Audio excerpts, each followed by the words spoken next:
Nós queremos desejar a todos um shalom de Deus para a sua vida, para o seu lar. Queremos agradecê-los por participarem destes cursos conosco. Queremos dizer a todos, Deus vos abençoe. Nosso intento é estudar a Bíblia da maneira mais simples e da maneira mais objetiva possível e levar as pessoas ao conhecimento da verdade. Quero lembrar a todos que estes cursos que nós estamos oferecendo será gratuito. Talvez você tenha visto pela internet alguém fazer uma propaganda e depois começar a vender. Nós não estamos comercializando absolutamente nada. Nunca te será cobrado nenhum centavo. Nós queremos também, desde já, solicitar a você que você deixe seus comentários, suas dúvidas, suas interrogações, porque na medida do possível, no melhor do nosso conhecimento, nós estaremos trazendo a você as respostas de tudo isto que nós estamos apresentando. Eu sou o pastor César Augusto, tenho estado pregando o Evangelho por mais de 35 anos como pastor, apresentador de programa de televisão em diversos estados desta nação, pastoreando várias igrejas em vários estados e temos viajado ao redor do mundo como pregadores do Evangelho. Desejo que você saiba que nós somos um grupo ao redor do mundo em mais de 195 países e somos interdenominacionais. Não pregamos uma denominação, mas pregamos a Jesus Cristo, o autor e consumador da nossa fé. Queremos, nesta oportunidade, estudar com você o assunto, como prometemos, a Trindade na Bíblia Sagrada. Iniciamos dizendo, temos a Bíblia como regra de fé e prática. E nos seus 66 livros, a Bíblia tem um único objetivo: apresentar a Jesus Cristo. Se você notar, cada livro da Bíblia, o tema central é Cristo. Em Gênesis, ele é a semente da mulher. Em Êxodo, ele é o Cordeiro Pascual. Em Números, ele é a rocha ferida. Em Deuteronômio, ele é o profeta semelhante a Moisés. E assim sucessivamente. Cada livro da Bíblia tem como objetivo apresentar a nosso Senhor Jesus Cristo. Portanto, vamos colocar a nossa fé naquilo que está escrito. Queremos fundamentar este estudo começando com o livro de Gênesis. Você não pode pegar uma história pelo meio. Vamos começar aqui pelo princípio.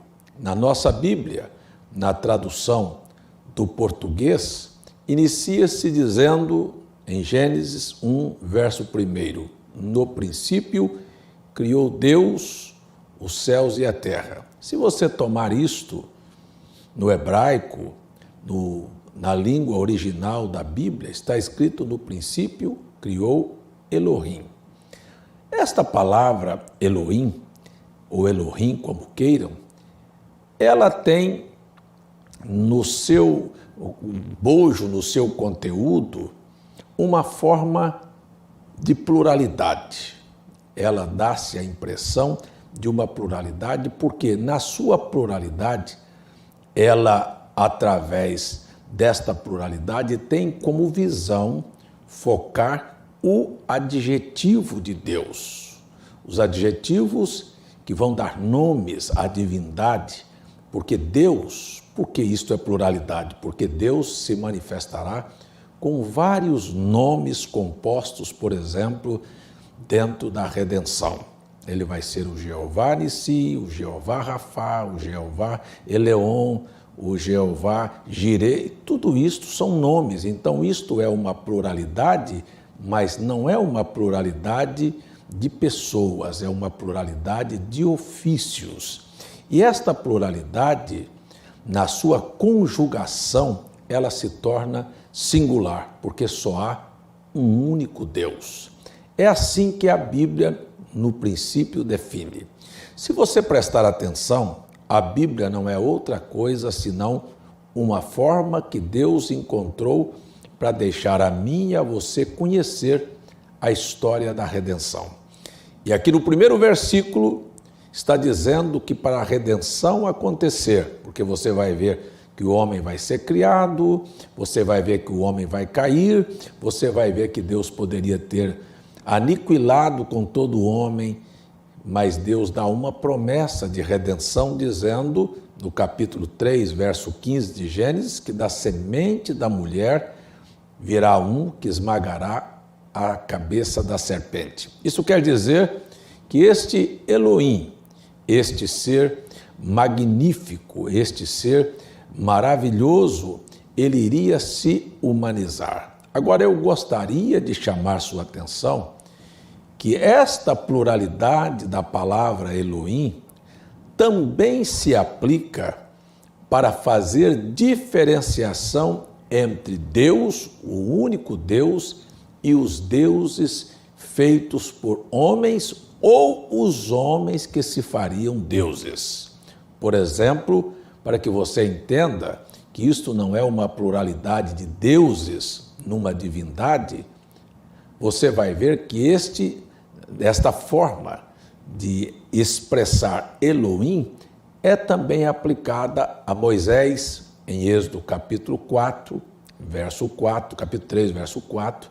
Você vai ver que esta forma de pluralidade é também usada a Moisés, quando disse Deus, você vai ser Elohim para Faraó. Então você percebe que isto não é uma pluralidade de um Deus composto de várias pessoas, mas também se aplica porque El é Deus e Elohim é barro, ou seja, este Deus tomaria forma de homem e se manifestaria através de homens que foram chamados na Bíblia, como o próprio Jesus disse, não está escrito na vossa lei, que aqueles a quem a palavra de Deus é dirigida são deuses? Ora, se filho de gato é gatinho, filho de Deus também seria Deus numa forma amadora, numa forma menor. E isto é o que todos nós somos. Aqui a representação deste Deus Espírito, agora em forma humana, na forma de barro, porque esta é a verdadeira história do Evangelho. Deus cria um homem espírito, coloca ele num corpo de barro. Depois, Deus Espírito vem na forma do homem, ou seja, o Espírito vai se encarnar e vai vir viver entre nós também na forma Deus em carne humana. Isto é, Evangelho de João, capítulo 1, verso 14. Mas vamos seguir então com este pensamento. Nós encontramos na Bíblia um livro chamado Profeta Isaías. Ele tem 66 capítulos, como a Bíblia tem 66 livros. E você sabe que Isaías tem no seu bojo, nos seus escritos, o início da criação, o meio da criação e vai até a finalização da história com o milênio e depois com a eternidade. Então Isaías tem uma Bíblia resumida. Ela vai falar no homem criado, na queda do homem, na vinda do Messias, uma virgem vai conceber, vai dar à luz, e aquele que vier será Emanuel, que seria Deus conosco. Isaías expressa a nós o que é que Deus quer que nós saibamos que Ele é. No capítulo 45, verso 12, diz, eu fiz a terra. Isto é capítulo 1 de Gênesis. Eu criei nela o homem. É capítulo 1, verso 27 de Gênesis. Eu estou sozinho, porque não há outro Deus senão um único Deus. A Bíblia assim o expressa. Nos seus 66 livros, nós vamos encontrar mais de uma centena de versículos na Bíblia Deus dizendo que é único. Você nunca encontrará uma outra expressão que Deus seja trino ou que exista uma trindade. Não é assim que está na Bíblia Sagrada. No capítulo 44, verso 24, de Isaías, diz: Eu sou o Senhor, que sozinho fiz a terra e criei nela o homem.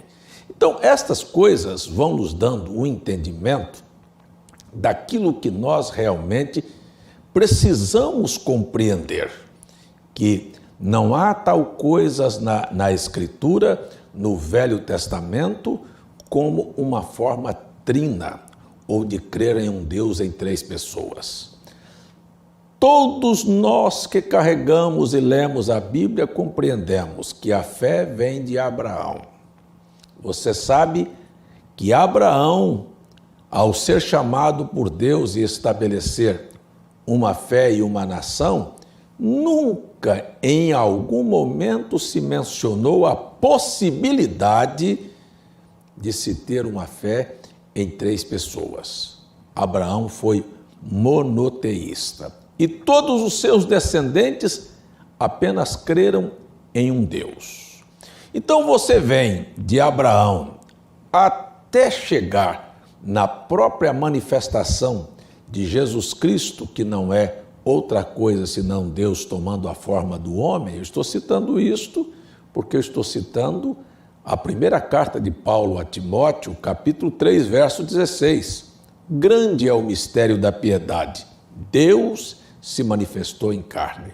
Então você vai ver que quando Cristo esteve aqui na terra, houve uma dificuldade muito grande dos judeus reconhecê-lo como Messias. Você pode comigo fazer uma análise agora de maneira assim muito sensata. Você já imaginou um judeu descendente de Abraão que esteve no Egito, que viu o Mar Vermelho se abrir, que viu as montanhas tremerem, que viu através de seus profetas o sol parar, e aquele povo tinha uma fé muito grande neste Deus, e daqui um pouquinho eles olharem para um homem, quem eles esperavam, a redenção, o Messias, e ali estava um carpinteiro de cabelos esgafanhados, com os pés numa sandália, de uma maneira mais simples possível, e daqui um pouquinho eles têm que aceitar que aquilo era o Deus que eles criam. Ora, aquilo foi muito forte para eles, jamais puderam aceitar que Jesus Cristo era Deus em forma humana. E ali o rejeitaram. Muito bem, todos nós conhecemos as dificuldades que eles tiveram, até por Jesus dizer que era filho de Deus, isto trouxe a eles uma confusão muito grande. E nós conhecemos que Jesus pagou o preço do nosso pecado, cumprindo aquilo que tinha sido prometido, nasceu de uma virgem, esmagou a cabeça da serpente, venceu a morte, a sepultura e o inferno e ressuscitou. E disse que sua igreja deveria ir por todos os cantos e pregar o evangelho. Agora eu queria só chamar a sua atenção. A igreja que nasceu em Pentecostes, nasceu novamente com um grupo de homens que eram judeus. Pedro era judeu, Paulo era judeu, os que estavam em Pentecostes, como Mateus, André, Filipe, todos eles eram de descendência judaica, todos eles criam apenas em um só Deus. Preste bem atenção e leia a sua Bíblia, que o Velho Testamento nem fala do Pai, nem usa a expressão Filho e Espírito Santo como sendo uma divindade. Nunca se estabeleceu esta forma. Nós vamos encontrar que o Velho Testamento fala de nomes diferentes. Por exemplo, só nomes compostos são sete Jeovás. Seriam 7 pessoas distintas? Jeová Rafá, Jeová Nissi, Jeová Leon, Jeová Jirê. Seriam 7 pessoas distintas? Não. Era o mesmo Deus. Para aquilo que ele iria realizar, ele mudava seu nome. Se era para providenciar alguma coisa, Jeová Jirê. Se era para curar, Então, ele era o grande curador. Se era para guerrear, era o grande Jeová Nissi. Se era para trazer paz para o seu povo, o grande Jeová Shalom. Mas isso não eram 7 Jeovás. Agora nós vamos encontrar que no Novo Testamento vai se aparecer as expressões Pai, Filho e Espírito Santo. E por que vai aparecer as expressões Pai, Filho e Espírito Santo? Porque este Deus que é Espírito, que já disse que sozinho criou o homem, que sozinho criou a terra e que ele fez tudo só, ele agora vai tomar a forma humana. Então era necessário que ele criasse no ventre de Maria um corpo para que ele pudesse habitar neste corpo. E isto não era uma pessoa distinta, era um corpo e este Deus habitando neste corpo. Eu quero fundamentar isto com a Bíblia, Colossenses capítulo 2, versículo 9. Porque em Cristo habita corporalmente toda a plenitude da divindade. Se você quiser, eu posso fundamentar isto com 1 Coríntios, capítulo 5, verso 17, que Deus estava em Cristo reconciliando o mundo consigo mesmo, não era com outra pessoa. Deus habitava naquele corpo de Jesus Cristo. Então, se há um Deus que criou, ele é chamado de Pai. Se há uma forma humana se manifestando, todos os que nascem são chamados de filho. Este Deus Espírito criou um corpo e habitou neste corpo para cumprir um propósito, para pagar o preço da nossa dívida. Por quê? Porque ele, como Espírito, não podia redimir o homem do seu pecado. Por que não podia? Porque era necessário, por exigência deste próprio Deus, que houvesse purificação através do sangue. Sem derramamento de sangue, não podia haver remissão de pecados. E como ele era espírito, ele não tinha sangue, porque sangue é gerado na medula óssea. Então ele formou um corpo. E quando ele formou um corpo, agora ele tinha sangue para, através de seu sangue, nos redimir dos nossos pecados. E é assim que Paulo define, em Atos capítulo 20, verso 28, que nós fomos resgatados pelo sangue de Deus. Foi assim que Paulo se expressou em Atos capítulo 20, verso 28. Muito bem, então estamos fundamentando aqui que a partir da vinda de Cristo, nós vamos encontrar esta expressão Pai, porque alguém gerou um corpo para habitar neste corpo. Não era uma pessoa separada da outra, era um corpo recebendo um espírito. Agora, quando se cumprisse a obra da redenção, este espírito voltaria à forma de espírito para guiar, consolar e dirigir o seu povo em toda a verdade, em todos os seus ensinamentos. A igreja nasceu dentro desses propósitos, dentro desse princípio, com esta fé. E aí então ela segue, e Paulo segue evangelizando, e a igreja segue crescendo e vai se espalhando por todas as nações, com uma condição: com a morte e prisão de Paulo, com a prisão de Paulo e mais tarde a sua morte, ele na carta, no livro de Atos, capítulo 20, verso 29, ele faz uma afirmação: eu estou consciente que depois da minha partida, lobos vorazes entrarão entre vós e não pouparão o rebanho. Ele estava mais do que consciente que o mal viria sobre o povo. Muito bem. Passaram-se alguns anos e todos os apóstolos se foram. E a igreja continuava perseguida de país em país. Todos nós conhecemos, Roma dominava o mundo naquela época. E nós encontramos então que passou-se o primeiro século. E já no segundo século vamos encontrar que alguns que não eram judeus, prestem bem atenção, que a fé verdadeira vem dos judeus, o culto, a adoração vem dos judeus.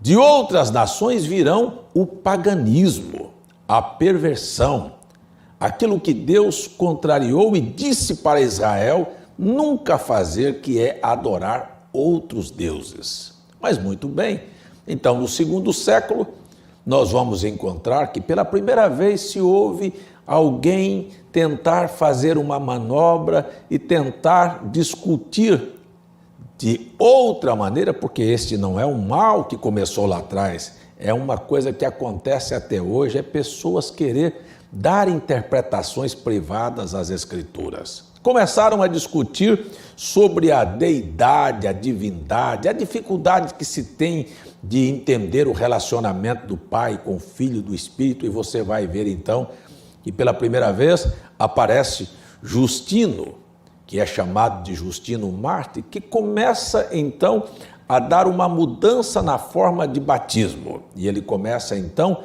a fazer invocação distinta entre Deus, Jesus e o Espírito Santo.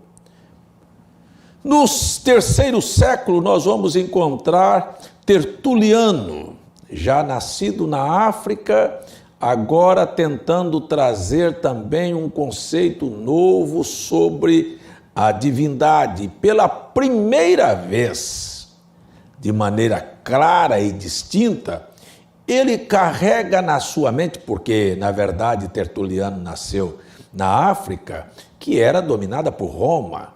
E você vai ver que Roma carregava consigo, já naquela época, a formação de duas trindades. Nós vamos ver isso um pouquinho mais tarde. E na mente das pessoas que não eram judeus, todos eles tinham uma fé trinitariana.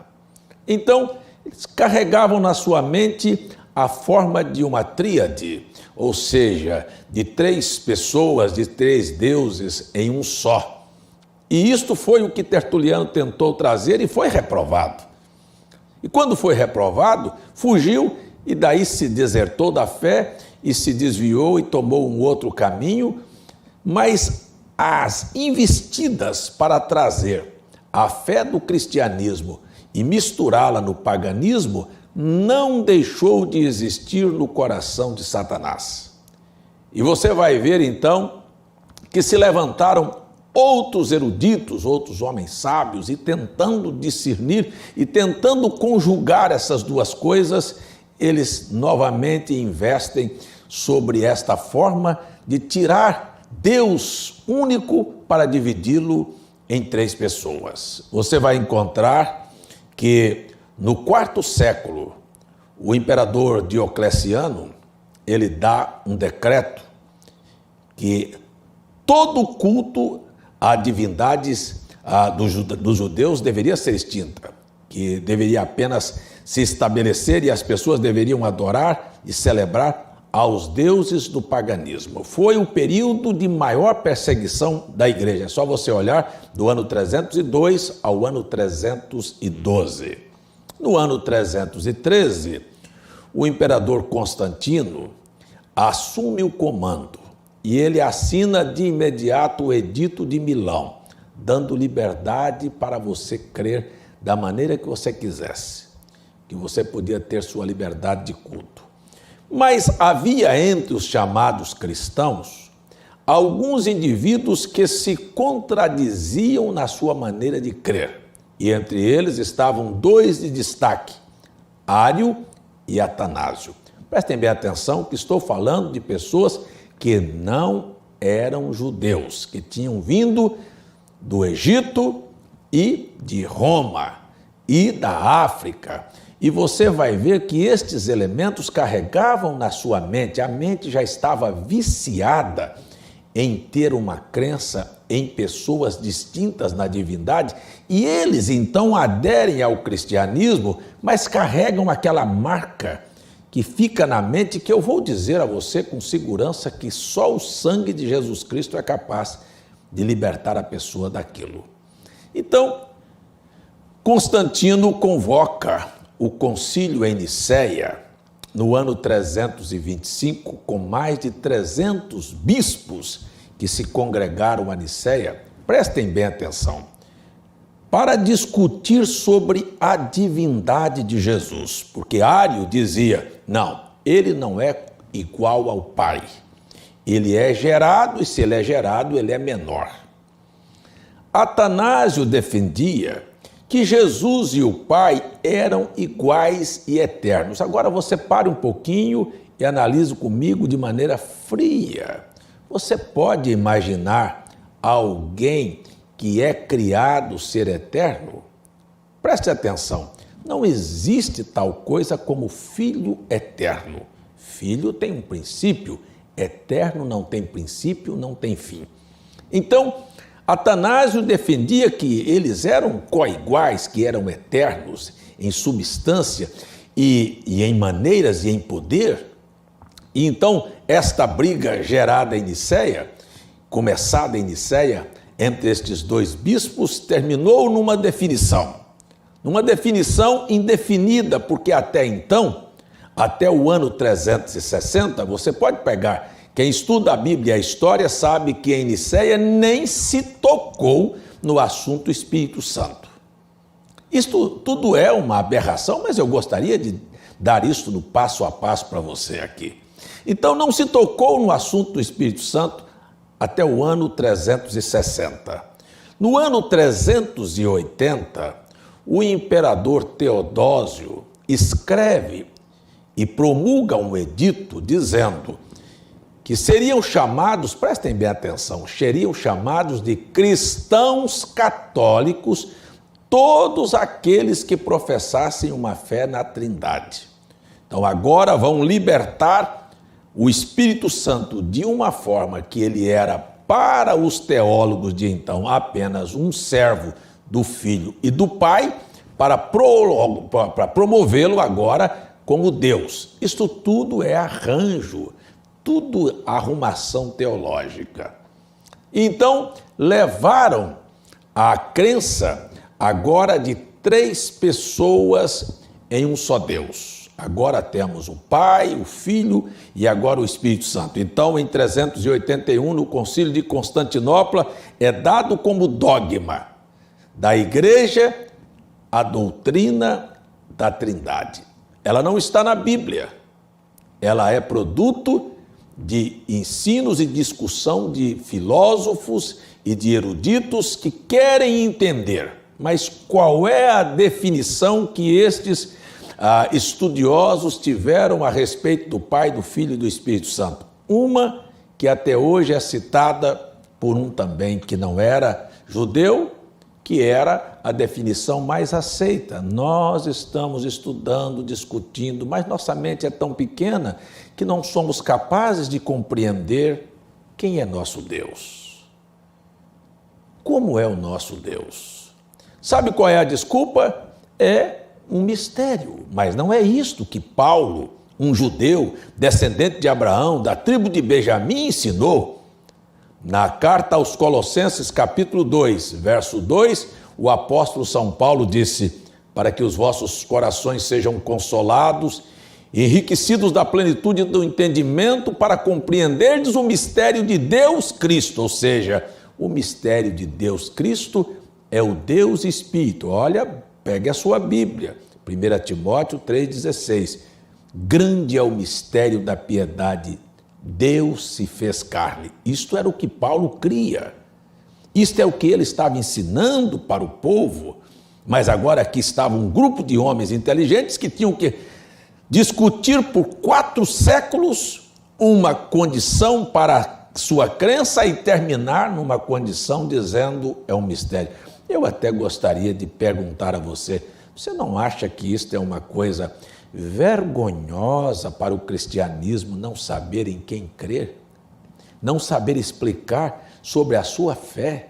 Não é isto que nós temos na Bíblia? Não é isto que Paulo disse. Paulo disse diferente. Disse, eu sei em quem tenho crido. Ele sabia que Jesus Cristo era a expressa imagem do Deus invisível. Ele sabia que Deus nunca foi visto por homem algum, mas que o Filho, ou seja, que Jesus Cristo era a expressa revelação de Deus, que Deus nunca seria visto fora de Jesus Cristo, porque Deus é um Espírito. Mas então você pode ver que até ao Concílio de Constantinopla sai-se a definição. E aí então, no edito de Teodósio diz, olha, será merecedor de castigo, de penalidade, de ser deserdado, de ser confiscado os bens, de ser levado ao castigo todo aquele que não confessar a fé na Trindade. Daí para frente, a história chega a registrar o martírio de 68 milhões de pessoas que vieram morrer, mas não negaram sua fé. Não cederam a este ensinamento. Muito bem, a igreja continuou, todos nós conhecemos os absurdos que foram praticados, a venda de indulgência, nós vimos os adultérios, nós vimos todas as criações de santolatria e de toda sorte de paganismo que a igreja carregou consigo.